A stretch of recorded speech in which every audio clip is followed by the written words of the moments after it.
Okay, hello everyone. Welcome to this Women in Journalism podcasting event about how to be a successful podcaster.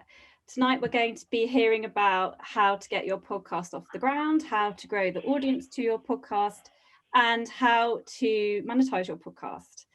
My name is Daisy Wyatt and I will be your chair tonight. I am not a podcaster and I certainly can't claim to be a successful one, but I am heavily involved in digital publishing. I am currently the head of digital at Mail Plus, and I was previously in the same role at the iNewspaper. And I'm very aware that podcasts are being used more and more by both journalists and publishers to widen their audiences and to widen their brands. Even though podcasting has been going quite a long time, I think it's fair to say that we haven't reached peak podcasting yet. Tonight, I'm joined by four brilliant panelists who I will get to themselves to introduce in a sec. But just a bit of housekeeping to begin with. I will start the session with a panel discussion. So there'll be a panel discussion to start with, and then about halfway through, we'll go to questions. Please feel free to ask questions in the chat on the Zoom. And thanks to those who have already asked a few pre-submitted questions. I've also got a note of those here with me. If you'd like to tweet along with tonight's event, the hashtag is WidgePodcasting. So if you fancy doing that and continuing the conversation beyond tonight, then please feel free to do that. So I'll go to our fantastic panel to introduce themselves, and please like to ask the panel to introduce themselves, their podcast, and also keen to hear from them which podcast they themselves most enjoy listening to. So we will start with Lorraine and Francesca. Hello. Evening, everybody. Do you want to go first, Francesca? No, after you. Let's be British about it. My name's Lorraine Candy. You might know me. I've been sort of involved in Widge on and off over the years. I worked as editor-in-chief of Elle and Cosmopolitan, most recently as editor of the Sunday Times Style. But when I was at the Sunday Times, I launched a podcast called Postcards from Midlife about 14 months ago with a co-host, Trish Halpin, who used to edit Marie Claire, Red and In Style.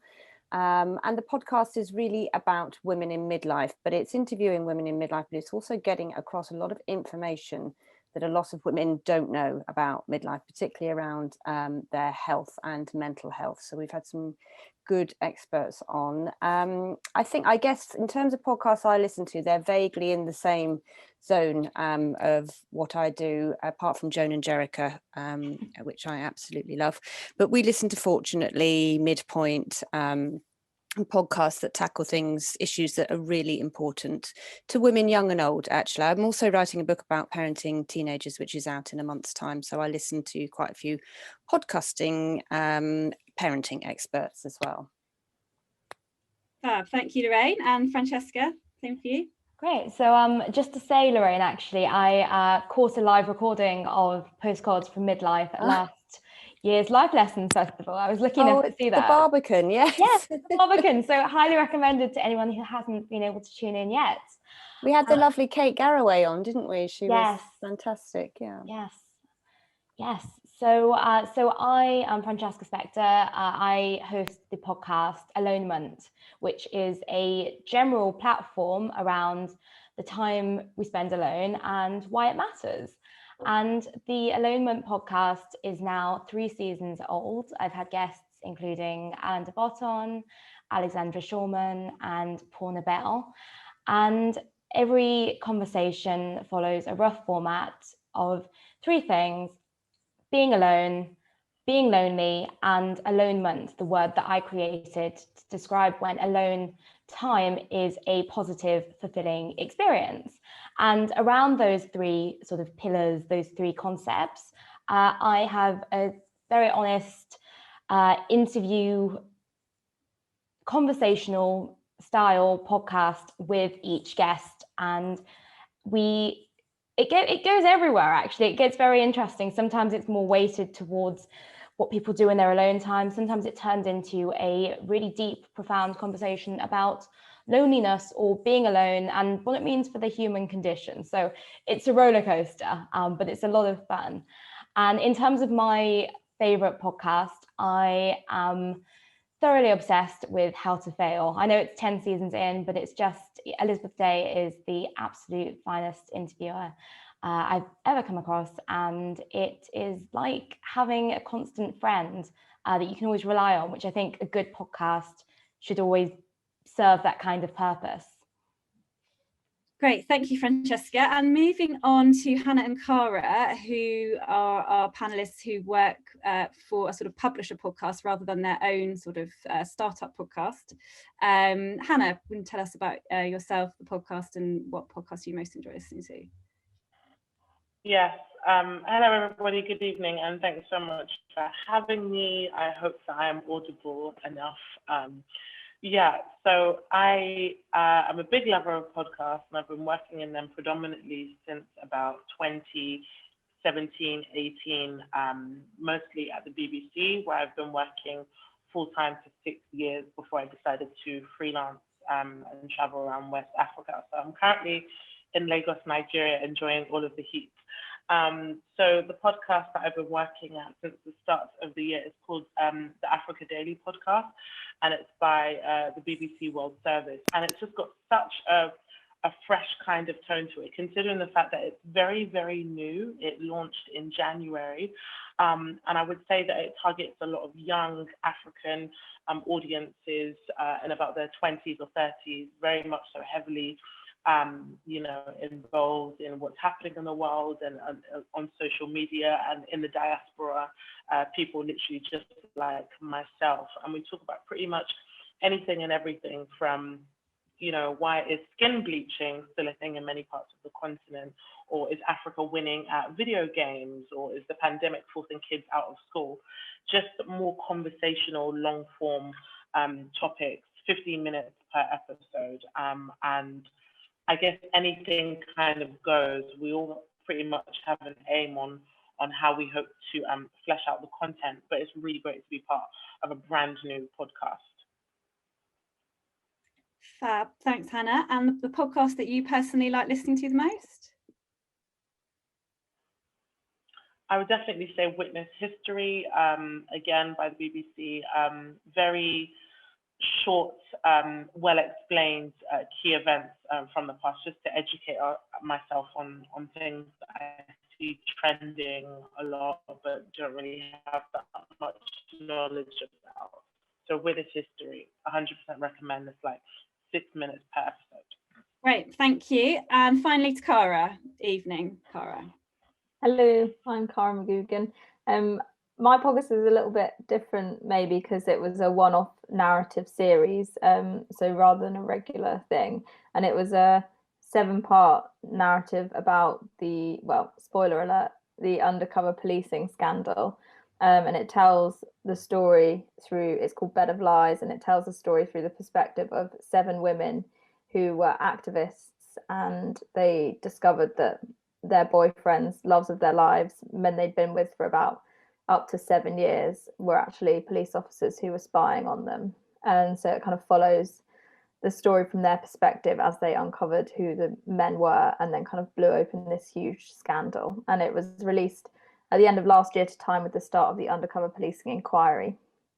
And in that vein, my favorite podcast last year was Wind of Change, which is just such an amazing narrative story investigating whether the song Wind of Change by the Scorpions was in fact written by the CIA. I would thoroughly recommend it. And personally, I'm also writing a novel, so I love In Writing with Hattie Crizell. Would recommend that to anyone that's trying to write anything. Fab, thank you everyone. Hannah, you mentioned that Africa Daily is still very new, and I think of all the panelists, no one's got a podcast that's older than 18 months. So these are all, fairly new podcasts, and everyone's already made, fantastic success of them. So what I'd like to start with is start at sort of the beginning and ask you, how did you first get your podcast noticed? And I'd like to start with Lorraine on that one, because I know that you did launch Postcards when it was still under the Sunday Times paywall. Just wondered if you found that a help in terms of using that audience, or a bit of a hindrance. No, we launched it with, it was a joint venture between us, the Sunday Times, and Wireless, who are the in-house studios for News UK. So they brought a lot of great expertise with them, Wireless, and they gave us a great producer as well. And actually Matt Hill was involved, who's a very good, he runs a big podcasting company. So we were quite lucky, although I would say the subject matter was something everyone was a little nervous of for some bizarre reason, you know, women in midlife and their sex lives and their hormonal life.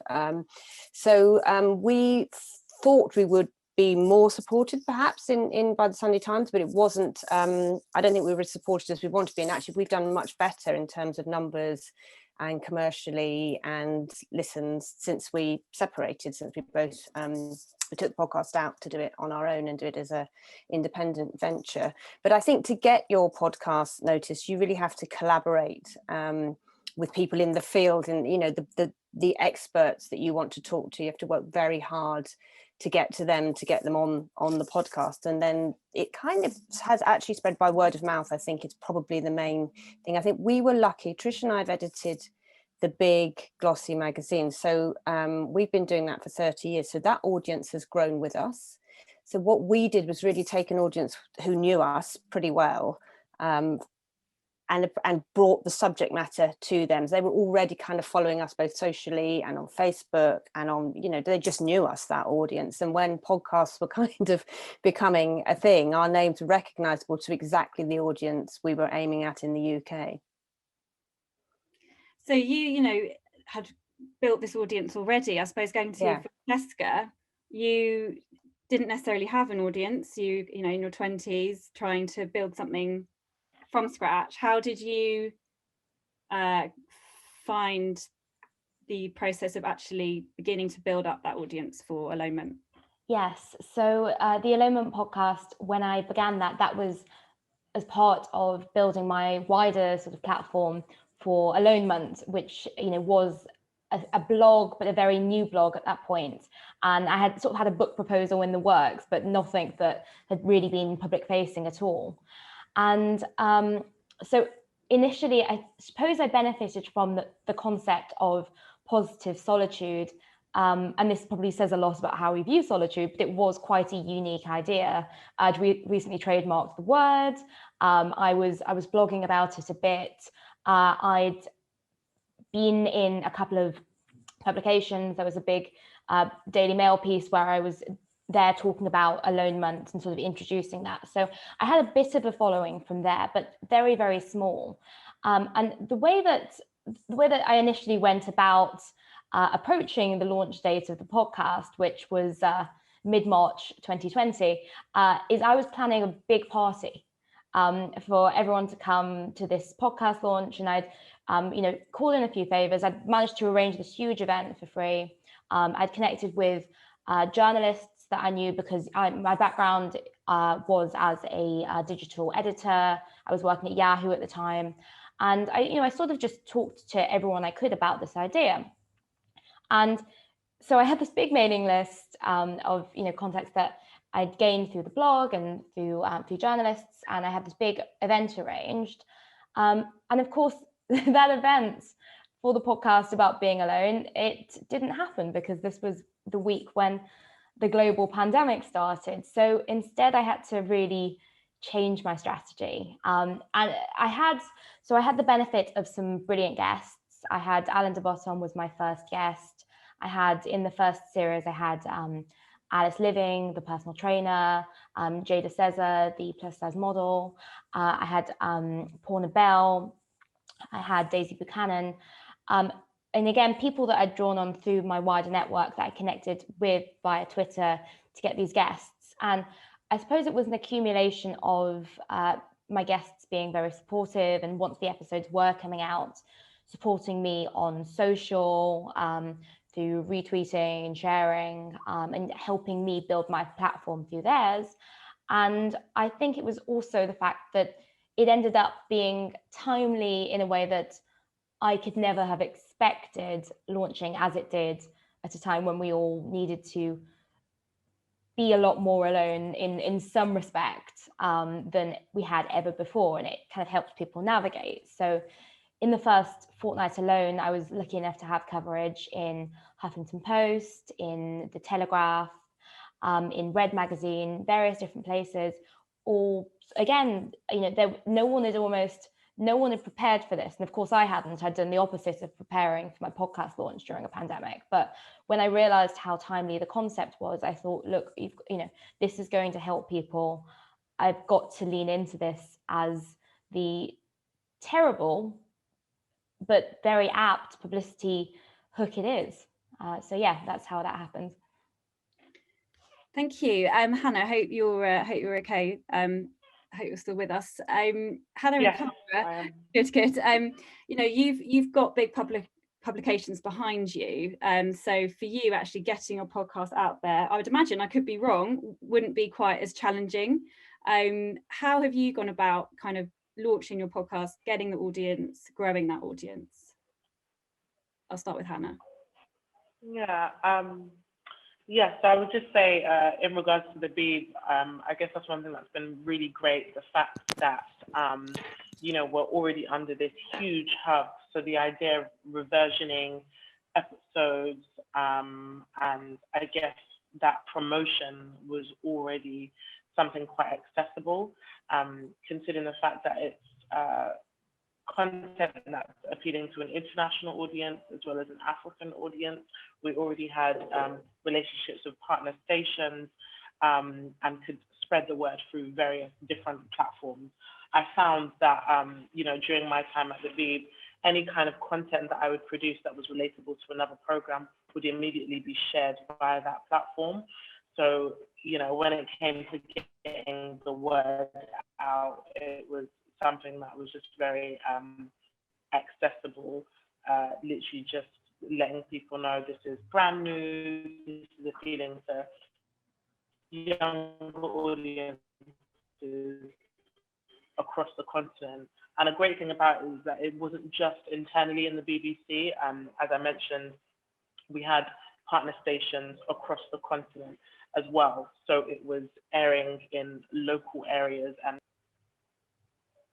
oh, I think Hannah's broken up for me there, Jim. I'll move on to Cara. Oh, Gary, I'm here. Sorry about that. Sorry, Hannah. Is anything more you wanted to add in terms of finding your audience and growing your audience? Yeah, sorry, very, very sorry. Yeah, so essentially, that's one thing that was great about it, is that we weren't just broadcasting via the BBC, we were also, so therefore we were tapping into more communities. So I think that's where I cracked up a bit. Sorry about that. No worries, thank you. And then Cara, you've got a social media team at Telegraph who I'm sure would help push this out a lot. Was there anything else beyond social that you found was helpful in terms of getting the word out there and getting people to this podcast? Yes, I guess we automatically had the Telegraph audience built in, and I, alongside the podcast, was writing features for the Telegraph magazine and then weekly pieces for the website that were kind of building new listeners who hadn't as they were coming to it. But also the subject matter we quite targeted at a fairly different audience to the traditional print audience. So slightly younger, maybe more female, although we were kind of anyone can listen. And so for that, I also kind of went to organizations like women's organizations and said, I've just brought this out if you want to have a listen and share it with people that you know. And so I think a lot of it spread word of mouth that way as well. We also were quite lucky we kind of spoke to other publications, and the BBC featured us on their podcast review show, and the Guardian reviewed it as well, and the New Statesman, and some of that was very organic, which was great that they were kind of supporting a rival publication, as it were. I think, but it's still going as well. Like every news story we write about the inquiry, we'll sort of put a plug in for the podcast, and as that story continues to grow, hopefully more listeners will come to it. This is sort of less relevant, I think, to you, Cara, and Hannah, and certainly Hannah in terms of the BBC, in terms of sponsorship. But you know, you've got a podcast, you've grown a really sizable audience. How do you make that first step to begin to monetize your podcast and begin to get sponsorship? Francesca, how did you find that? Yes, so I want to be completely transparent about this. For the first 3 seasons of the podcast, I had a couple of episode alone sponsors, but I've only just secured a sponsor for the full series. So it doesn't happen very quickly, is what I realized. And I think that unfortunately it is just keeping at it sometimes in terms of reaching a listenership base, especially now that podcasting is so competitive, reaching that listenership base where you can gain a sponsor. I think that is, you know, it's important to know, because I think that there are just so many podcasts out there, and as the market becomes ever more saturated. However, what I can add to that is that for me, podcasting was something which managed to indirectly lead to another income stream, which was the one that I wanted in the first place, which was it indirectly led to when I secured my book deal. I was able to say that I have the wealth of interviews and I have the wealth of content and I have the platform to feed back into that, as, you know, it was a way that I became an authority on this subject. So I suppose it was quite, to look at sort of monetizing, sometimes taking a more broader view of it is quite useful, because when I started my podcast, I always did think about it as part of building a platform. And of course, it's something that I was very, very grateful for once the global pandemic hit in, because it was, to be honest, it was when I left in order to write the book, and it was the only way that I had colleagues almost, or people. It kept me having these amazing, stimulating conversations in the process of writing the book. So it became, it all sort of worked in a strange way as a consistent whole. And again, I don't know how it would have looked otherwise, but when I did come to have those conversations about the book deal, and the book Alonement, which is based on the podcast, which is based on the concept. When I came to have those conversations, I think that perhaps Alonement, the platform, seemed like a greater asset, not necessarily because I had a huge following, because I didn't, and I still don't, but because I had this other string to my bow. So I think it's interesting to look at how many, there have been quite a few books that have come out of podcasts, especially in recent years. It's becoming something of a trend. So I think it's that, I hope that that's helpful. The only other thing that I would add is that I quite recently got onto Acast, and recently enough for me not to be able to share any figures about my payout, but I am getting ads fed into my podcast now where I wasn't before. So, I'm not sure whether it would be worth doing from very, very early on, because I don't know if those adverts would necessarily make any money when you've got, as we all start with, about 10 listeners. But it's definitely something that I would look into sooner rather than later, if I had my time again. Lorraine, speaking personally as a total podcasting novice, could you talk a bit about the difference between having those adverts at the front of your podcast versus the sort of sponsored content adverts that you and Trish speak through during the middle?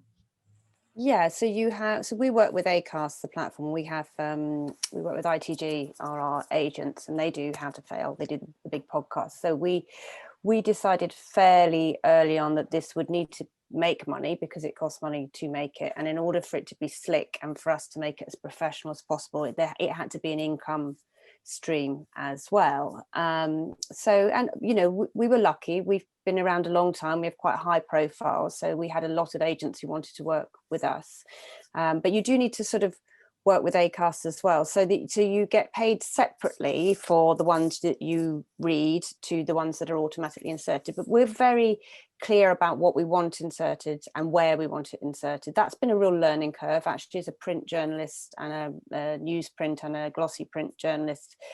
You have a little bit of more control perhaps than you think you have. So you should always bear that in mind if you're going to launch a podcast. Be very specific about who you want advertised and where you want it to go, and maybe structure the program a little bit around it. And then we do readouts with partners that we believe fit to our brand as Postcards from Midlife. You know, we're aimed at women over 40. We talk about health, mental health, wellness, and we have some fairly big celebrity guests. So it has to all fit together. And I think you have to take a very long view of it to work out.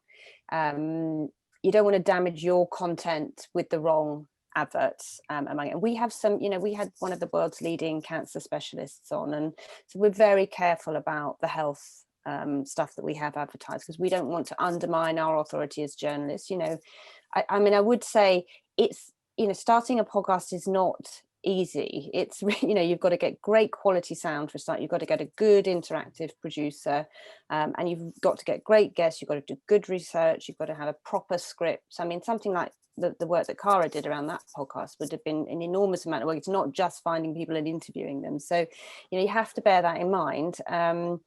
And then you play that against, how much money you're going to make commercially around the podcast. But, it's a slow build, I think. But we are, we're doing quite well now.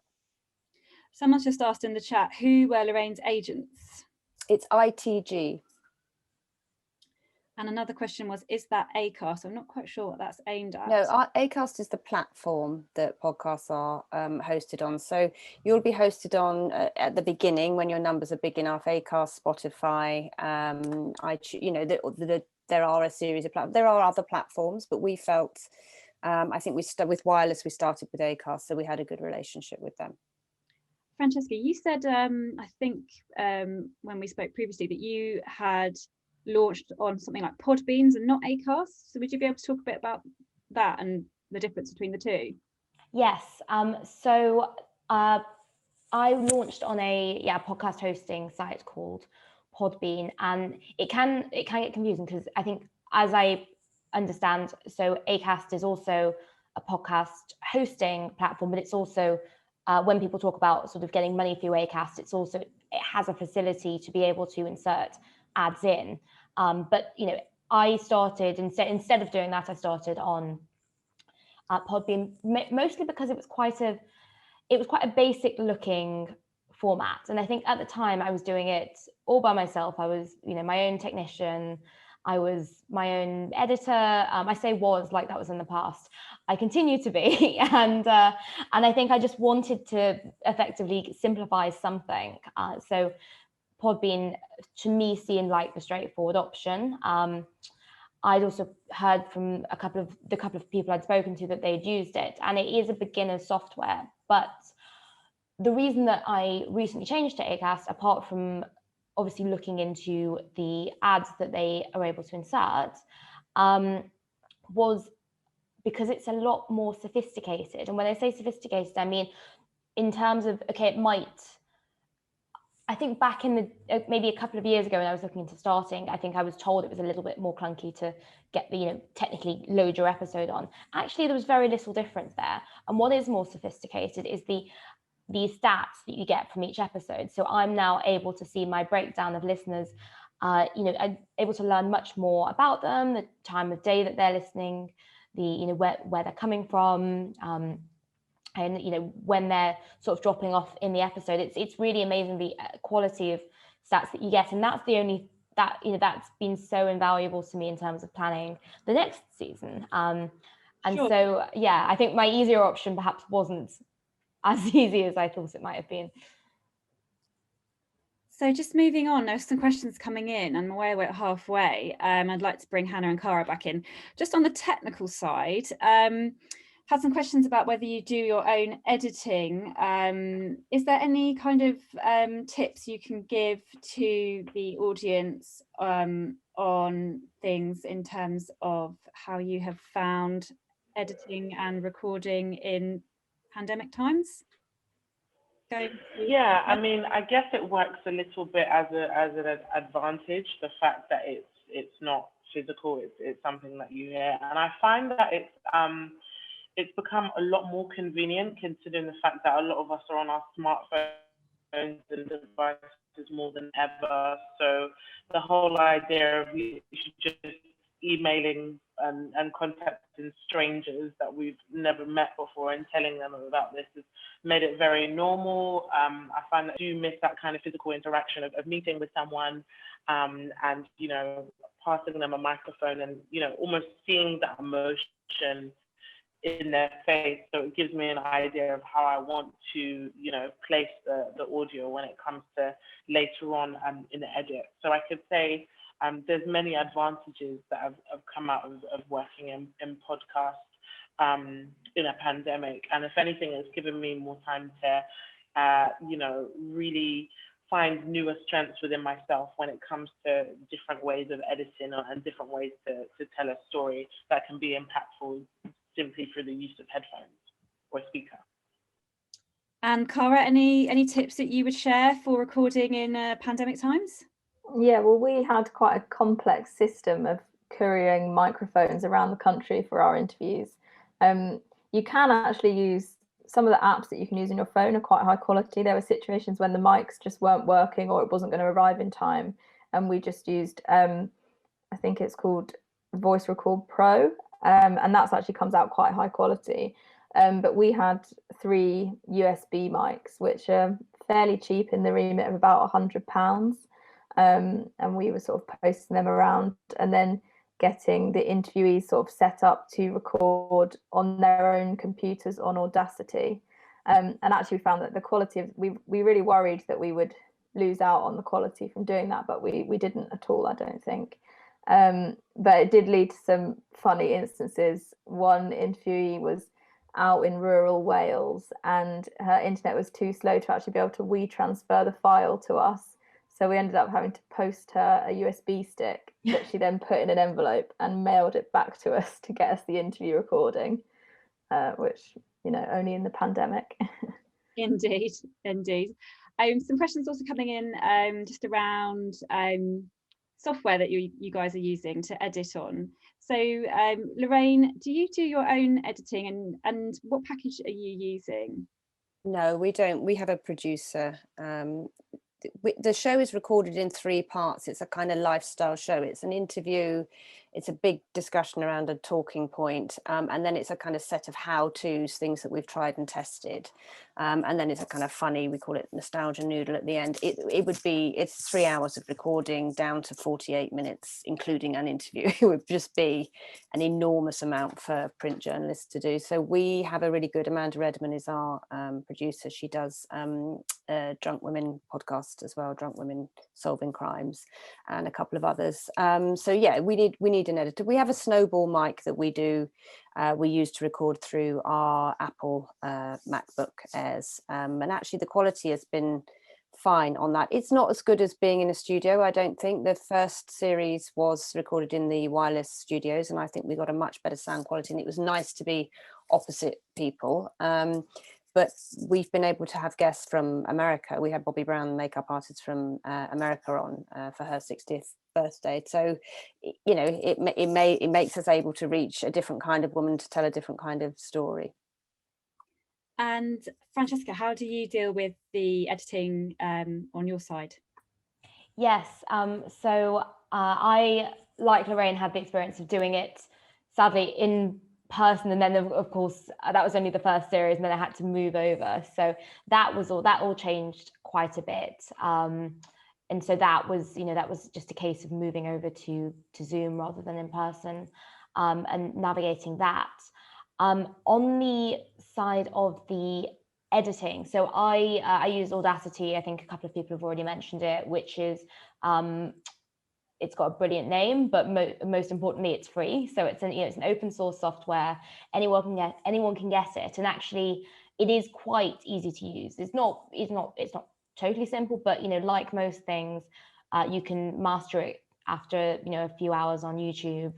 And to be honest, even with sponsorship money coming in for season 4, I don't think I would necessarily change, because it is, for some reason, I'm not sure how they managed to monetize it, but it's a very sophisticated software, considering it's free. And in terms that, and that just evolved, being self-taught, mastering a totally different skill set to how you do as a journalist.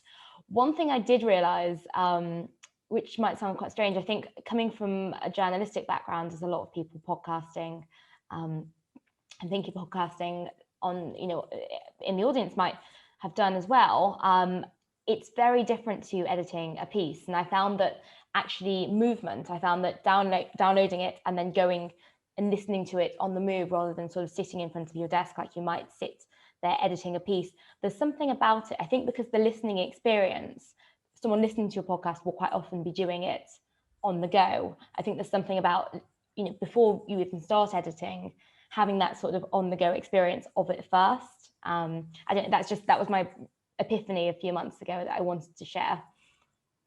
Another question just on the technical side, any radio mics that are good or better to use for interviews in your experience? Hannah, what do you find best, sort of from a mic perspective? I've only ever used a Zoom mic, which has just been the best. I think I was first given mine at work on an assignment where I had to go to a really busy Oxford circus and just speak to young people about the environment. And I was quite nervous because it was just pretty manic, but coming back to the edit is what I'll always use. And it's really helped, considering the past 2 almost years that I've spent traveling and working around West Africa, indoor recordings and outdoor recordings. I'm the type, once I find that one device that works for me, I just stick to it. So I highly recommend. Super affordable as well, and you can pretty much get it everywhere and anywhere.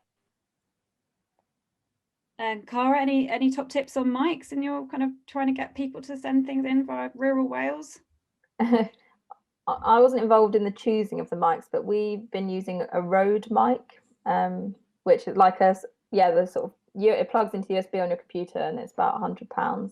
But I've also got a Zoom mic, and they're very helpful because you can also record phone calls through them, which it proves is actually a really difficult thing to be able to do. Yeah, I can, unless you've got to pick up as an old school print journalist.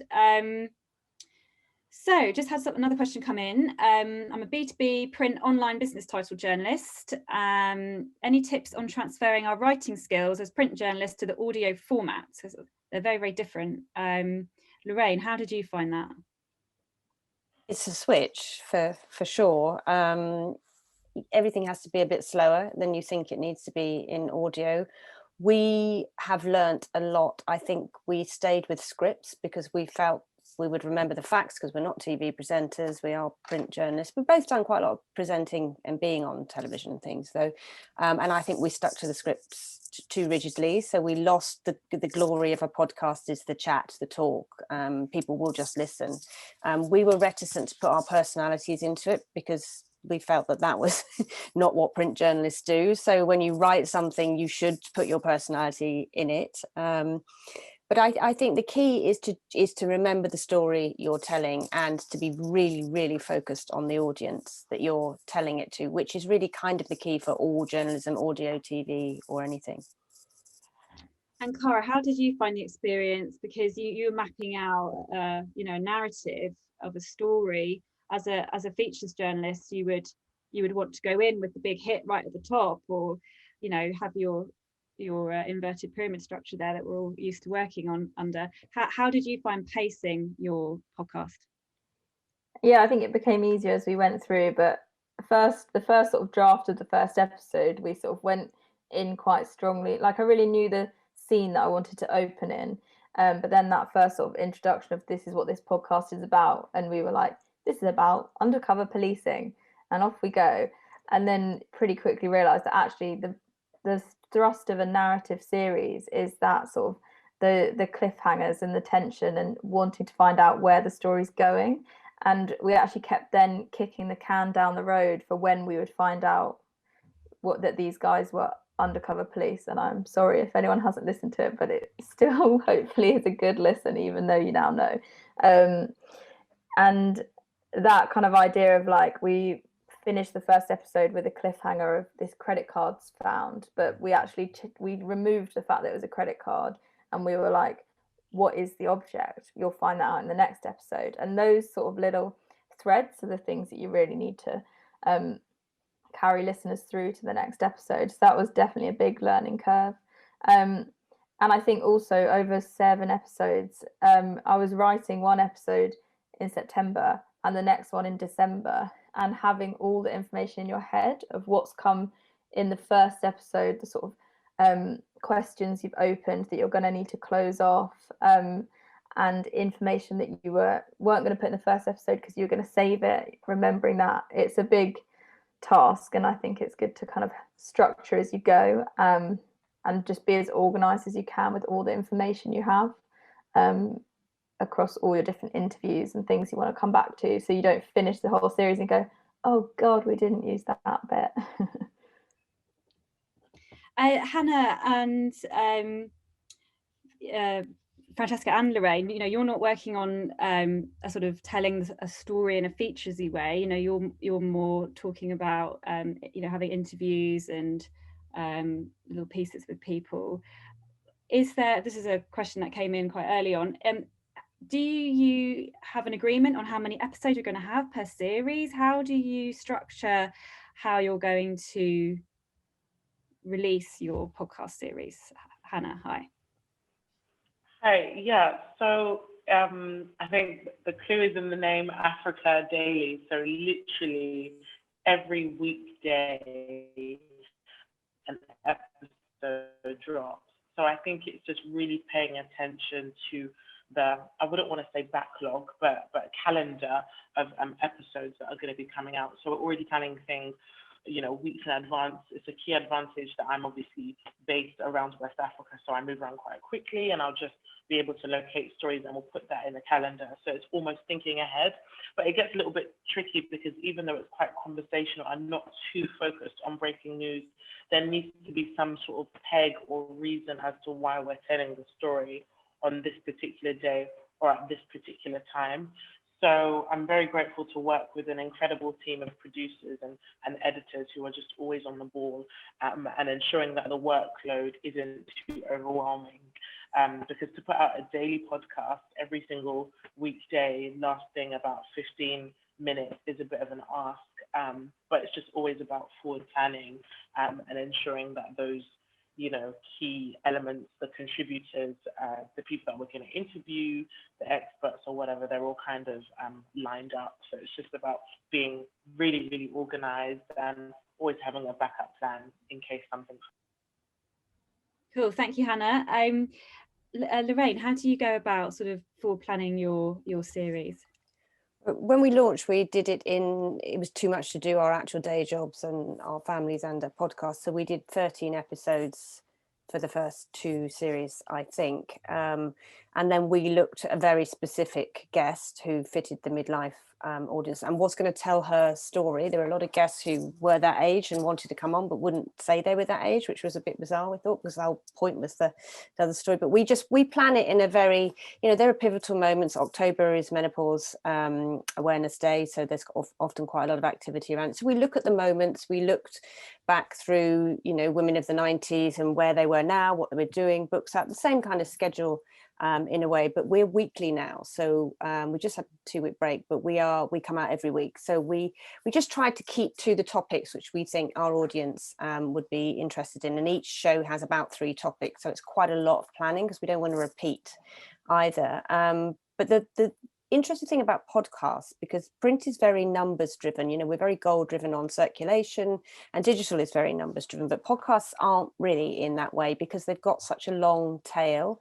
We'll have thousands of listens in the weeks that we don't produce one when we're off, because people drop back to listen, and then they gradually grow, which was a real surprise to me that our very early episodes are some of our most listened, because women that have come into us now haven't heard the first 2 series, so they've gone back in to listen. So you need to keep you need to be relevant to the moment if you're not telling a story podcast and you're not a current affairs podcast, but you need to still keep your storyline quite general so that it's subjects that are relevant to all women all the time in the age group you're aiming for. So that was, I think, if you're doing a podcast and you're starting now, think, what will women in it or your listeners in a year's time think? Will they still want to listen to this if you're doing a lifestyle, which is how we would class our podcast? And Francesca, how do you go about planning Alonement? Because a lot of it must just be on the back of what your speakers are going to say. So is it challenging to weave further themes? To weave further themes in terms of the episodes. Yeah. Yes. I think having a general format, I think, helps in that I know that, roughly a third of the episode is going to be spoken about being alone, roughly a third will be about being lonely, and then a third will be talk about all things positive solitude and the sort of personal aspect of what that interviewee likes to do in their solitude. And so that hasn't been too difficult because I am really open to the conversation going where it will flow, which is obviously, something to get used to. Like, I think that perhaps, I've come into it with assumptions. For instance, I interviewed Johnny Benjamin, who is a mental health activist. He's written a brilliant couple of books, and I expected it would all be talking very specifically around the area of mental health, but actually we started talking about self-care, which was quite an unexpected topic. I learned a lot more about self-care as a more sort of in a more, how do I put this, in a more specific sort of mental health applicable way, rather than this sort of like indulgent, frivolous thing. But I almost had to, in the process of that episode, it just went in a completely different vein, and I was not expecting to be talking about bubble baths during this episode. And I think that being open to that element of surprise is a real privilege of how I structure the series. The only thing is, I suppose, when I'm creating thinking about the season in advance, because every season has 10 episodes and 10 different guests, I'm never quite sure how the balance is going to work in terms of the topic areas, and often it can be, for instance, the last season there was an almost overriding theme where we were discussing the idea of boundaries, and I didn't expect that to be the theme that kind of I had to do, in retrospect, that's how it came about. But I think that if people know what to expect roughly with the format, then that element of sort of it being unplanned is okay and appreciated. Okay, I've got a bit of a long question here, but someone is thinking of changing the theme or title of their podcast and wondering what all of your advice is on that. This is from Christina P, if you can see it in the chat. Built up a listening of around 400 to 500 downloads per episode, but wanting now to tackle a slightly different issue as you come out of the pandemic. Not sure if she would keep the listeners that she already had if she were to change tack slightly. What would your advice be on that? Let's start with Cara. I'm not sure this is 100% my area in terms of the fact that mine's kind of like a standalone series, but I am looking to do another narrative series, and one of the kind of main things we've been thinking is if we could theme it the same and use the Bed of Lies title, which is very specific to that story, but also quite broad, and you can tell more lies of like corruption and scandal through a human lens under that title. And we're quite keen to build on the audience that we've grown for the first series, because that starting from a standstill is the hardest thing. But I know that you can also release new episodes under the same channel, so I don't know if you can rebrand it that way, but that is maybe not my area. Sure, okay. I'd love to ask the panelists every question now, but we're slightly running out of time and there are quite a few questions coming through, so I have to be a bit more directive. Were these the first podcasts you started, or have you had previous ideas you tried out? And how long would you persevere with an idea to figure out whether it flies or not. Lorraine, what would be your advice on that? It's a little hard to answer because we had such a weight of support behind us. We didn't try anything else beforehand. We knew the audience really well. We knew people were listening to podcasts. We had an audience in front of us, and we just delivered to the need, as it were. And I think that's kind of the key. It's quite hard to build your audience if you don't have if you aren't adept at social media, I think, because that is a good place to reach people. We had the benefit of having access to national press as well, being in the national press. So I think starting from scratch, you've really got to target at your absolute core audience. And you've got to give it a few episodes and they've got to share it. You've got to encourage your community, set up a community, encourage them to share it. I don't know how long that would last. We've only been doing it a year, so it's hard for me to know. A question that came in before with this a pre-written question was about is there a good amount of time a podcast should be? Lots of 30 minutes. But Hannah, I know Africa Daily's 15 minutes. I wondered if there was any thinking around that, if you have any thoughts on what the optimal length is for a podcast. Yeah, no, absolutely. I think it really does depend on the subject matter. So the fact that we do have that advantage to talk about a news story in a non-bulletin-y way, because that's a lot of what my background has been on, like breaking news, straight to the point. But this is a little bit more conversational, but not too heavy. It gives you, a good amount of context of what's going on, but doesn't, I don't want to say drag. But yeah, I think the 15 minutes, it was definitely a debatable one in the beginning, but it seemed to have worked well because I guess it just makes us very specific on the elements and the number of people that we have in it. But I'm a lover of short and long listens. But I feel like, yeah, our format of 15 minutes has worked well, especially in the sense of just exploring a story and educating the continent and beyond of what's happening in this side of the world.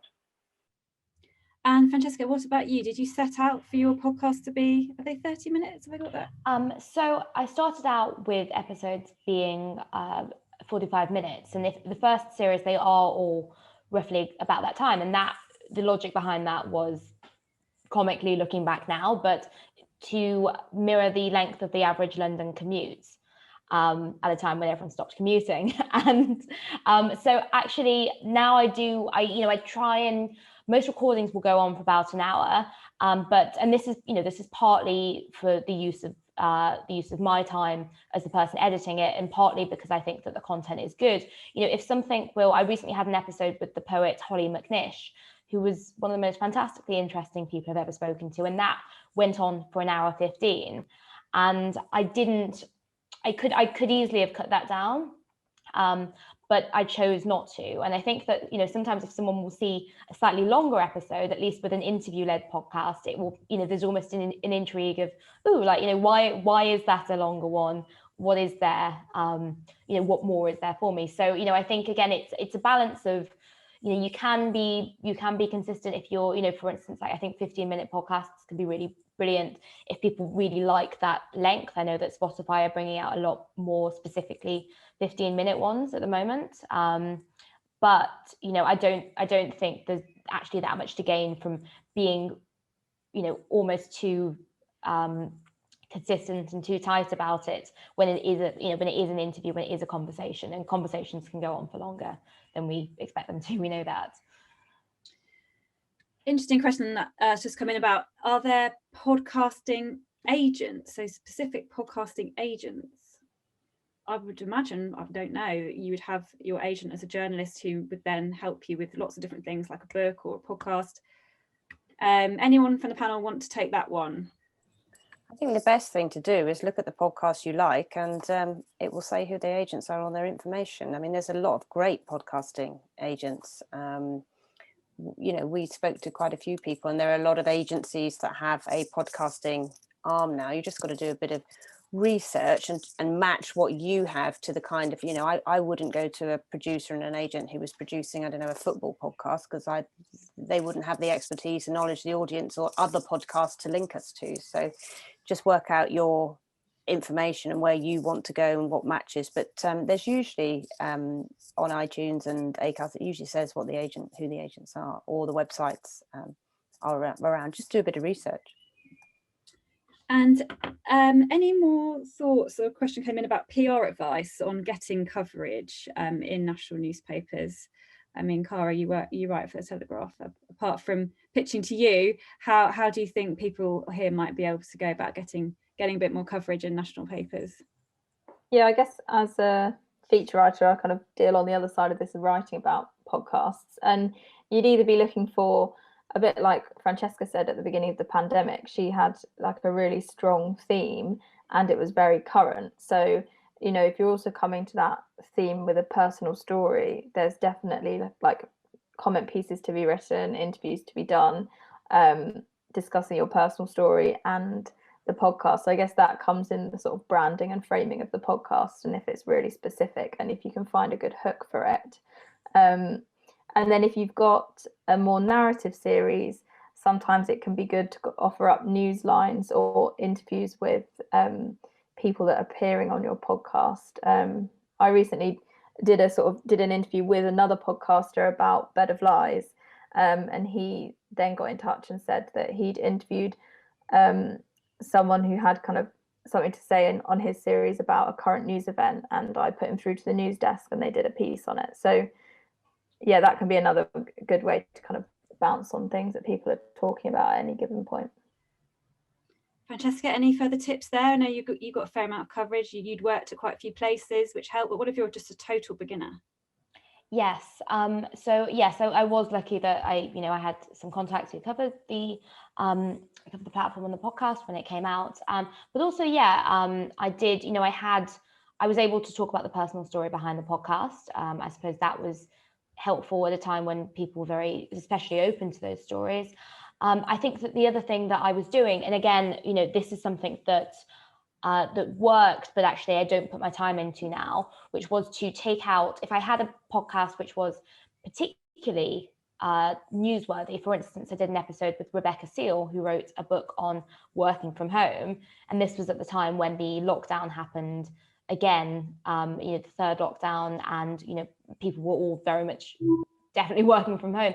I sent that along to a few publications and got featured in Red magazine, because it was ready-made content, and I think it's just it does take a long time to sort of do that. If you're PRing yourself, it does take a long time to pick out those lines. Hopefully you've done a bit in the editing process, but it does. It's trying to do a lot of different things at once. So I think it can work. You need to balance whether that quite lengthy process is, worthwhile in order to get that coverage. Yeah. Great to see some responses in the chat to Hilly from Women in Journalism's question. We were thinking on the back of this panel event to do a masterclass where we would have a sort of key podcaster come and really give the sort of very granular detail of how you set it up, how you make your room audio friendly, what mic to use.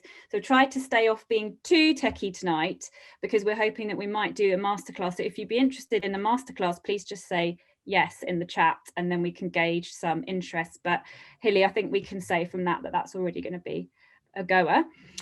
So just wanted to end by asking all the panelists if they had to start their podcast again tomorrow, what one thing would they do differently?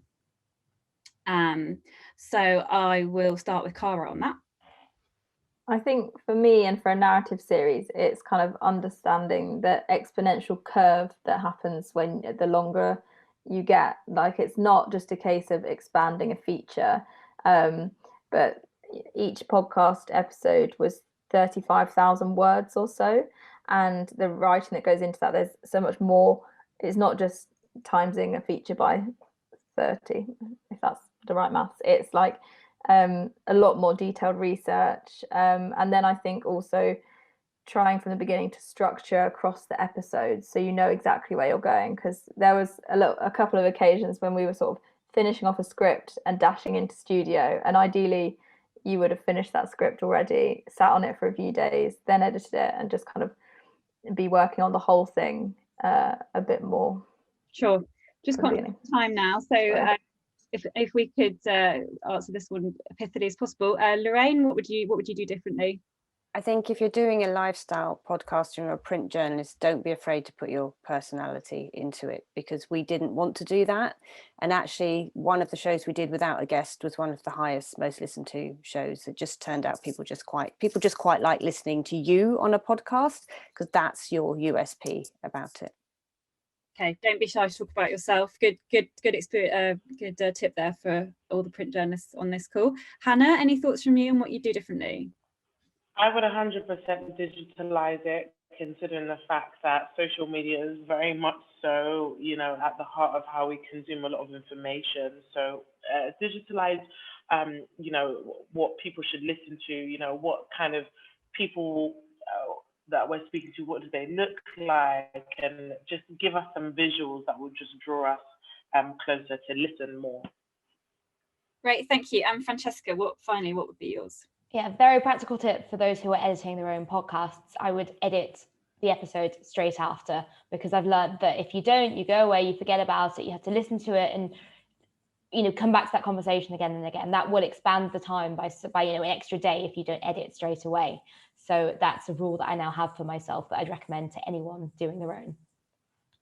Great, thank you. Well, I'm sure you'll join me in thanking the panelists for a really insightful and very interesting session tonight. Thank you everyone for joining.